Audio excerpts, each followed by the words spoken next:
สบายดีพ่อแม่พี่น้องป้องปลายสุขุสุขคนเนาะวันนี้มาพบกับซ่องพอน้องเจดดี้คือเก่าพี่น้อง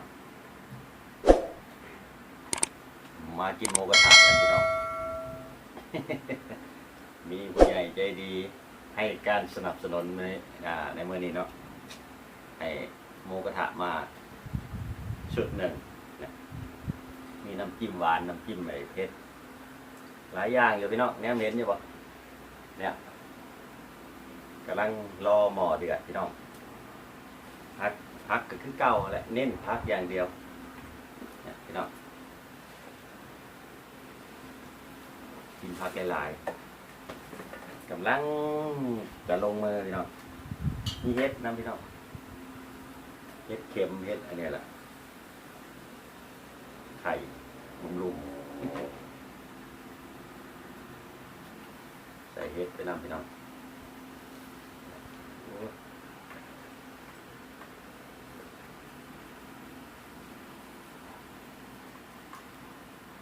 เห็ดหลายๆมันถึงแซ่บ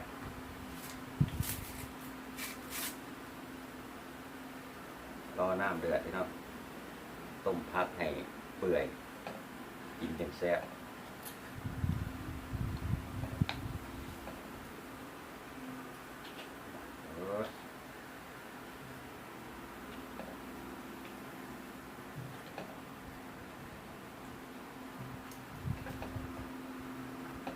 กำลังถึงอายพี่น้อง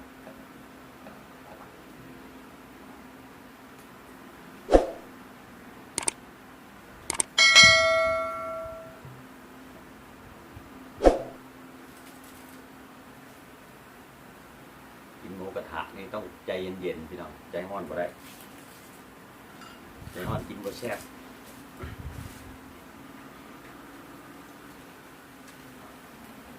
เนี่ย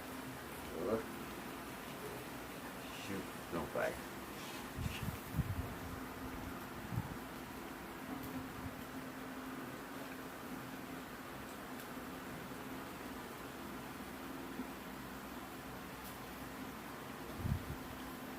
จุดนี้300-400พี่น้องหลายสุดเนี่ย300-400ก็พอกินนี่ละมีคนเชื่อให้กิน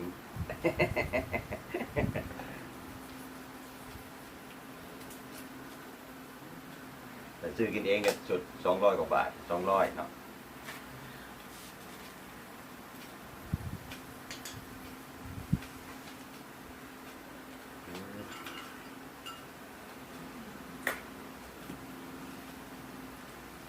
รอพี่น้องรอให้หม้อเดือดกำลังเดือดกับรอให้หมูสุกเย็นๆต้องห่วง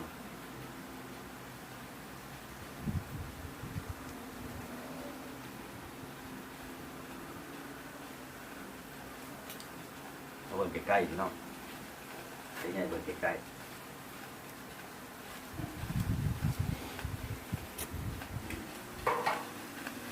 เห็นบ่พี่น้องเห็นบ่หม้อกำลังเดือดเนี่ยโอ้ยจะแซ่บคักเนาะมากินน้ำกันพี่น้อง กำลังเห็นอยู่บ่พี่น้องกำลังขี่ลงเลยพี่น้องมาพี่น้องทางบ้านนะเห็นอยู่บ่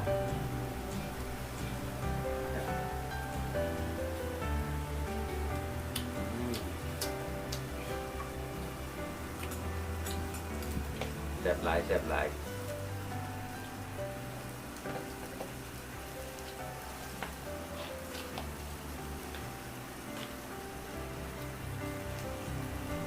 สดน้ำลงไปพี่น้อง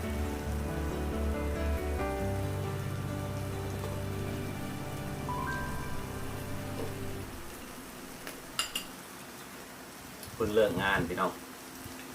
งานกำลังเข่าช่วงนี้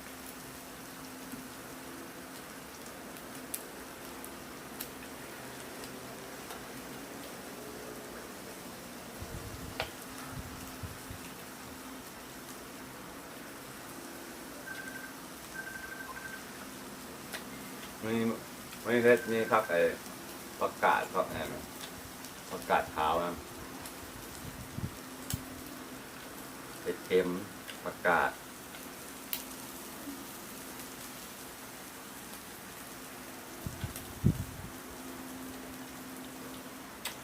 แล้วโอ้เป็นไอทวนๆเลยแหละ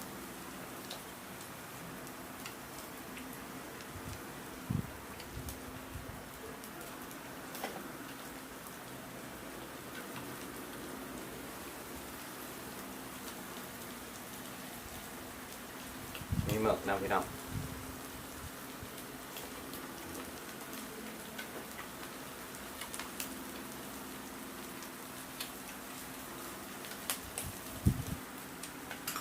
มาพี่น้องบ้านนี้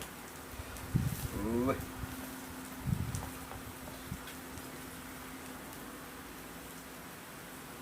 เห็นไหมน้ำจิ้มก็ดี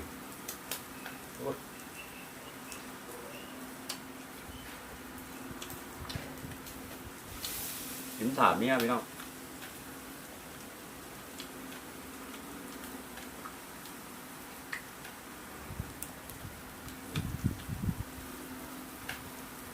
กินถาดดีกว่าถาดกินเนาะ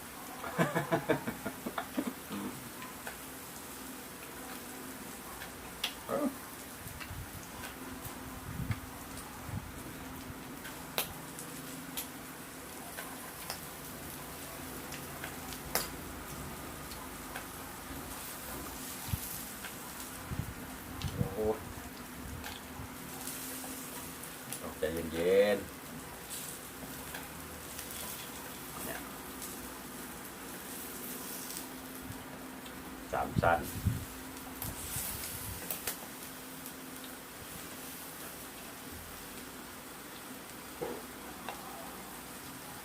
พี่น้อง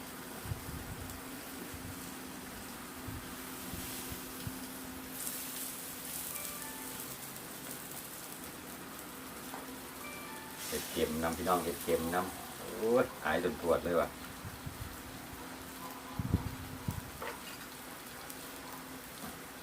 เพิ่มหมู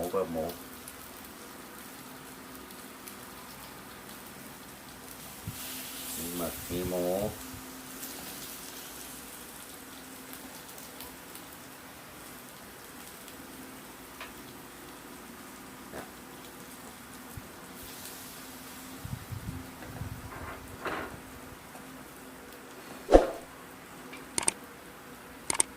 3 ชั้น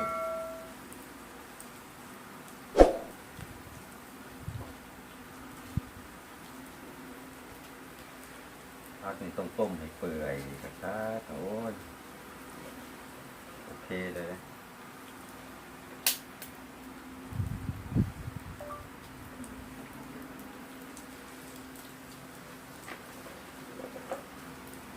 เพิ่มผักพี่น้อง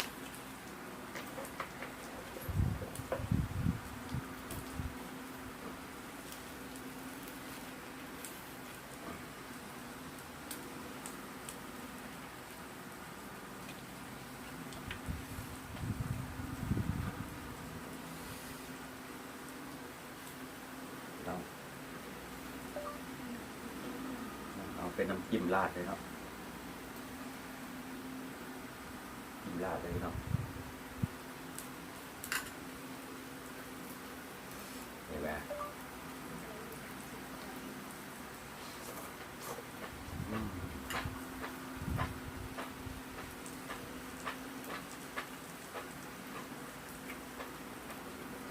พี่น้องเห็นอยู่บ่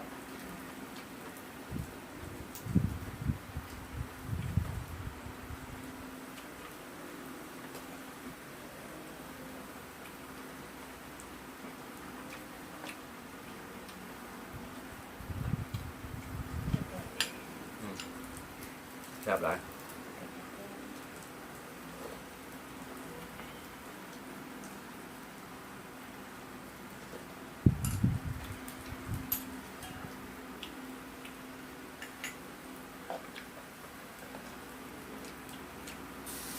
เห็ดเค็มพี่น้องโอ้ยอายทวนๆเลยว่ะ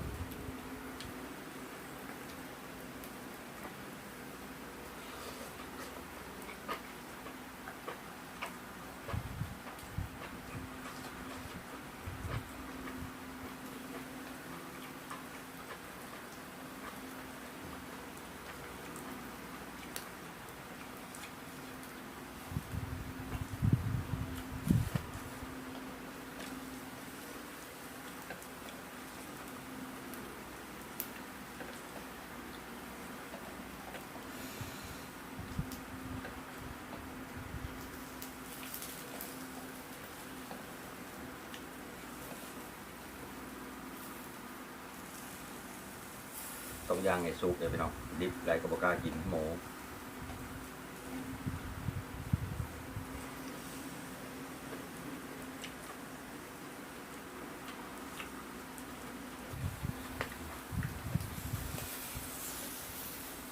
พี่น้องกิมจิร้อนๆ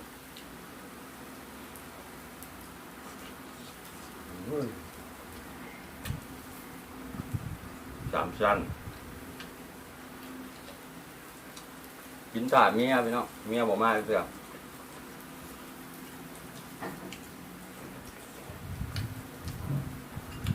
แซ่บหลาย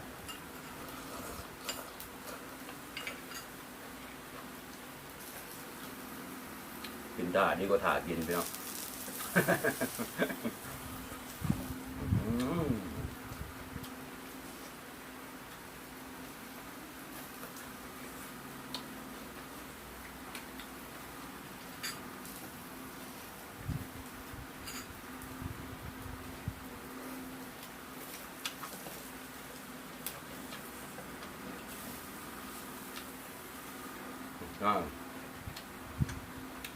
สุดยอดน้ำจิ้มเผ็ดหวานนิดหน่อยโอ้ยสุดยอด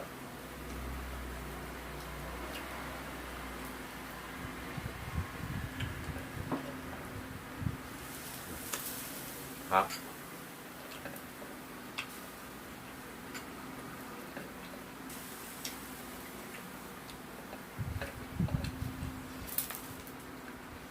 โอ้ยสุดยอด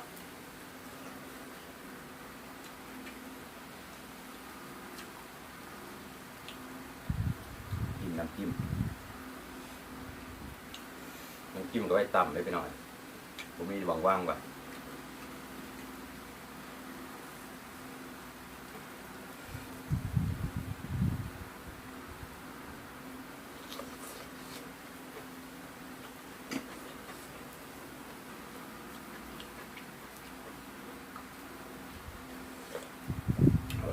ทั้งพอนทั้งเพชรเนาะน้ำแตกน้ำแตน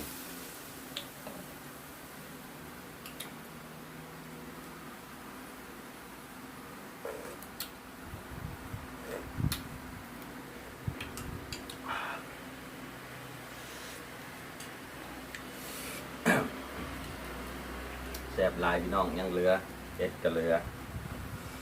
หมูก็เหลือพี่น้อง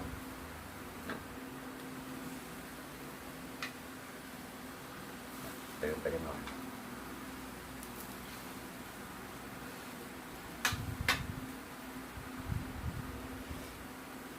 ใส่หมูไปนำ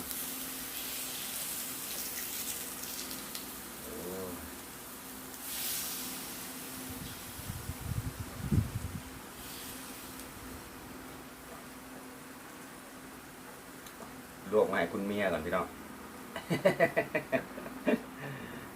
เดี๋ยวไปดับก่อนนะเนาะ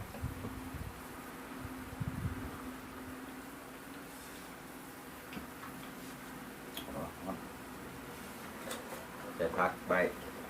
ต้มเปื่อยๆไว้ครับ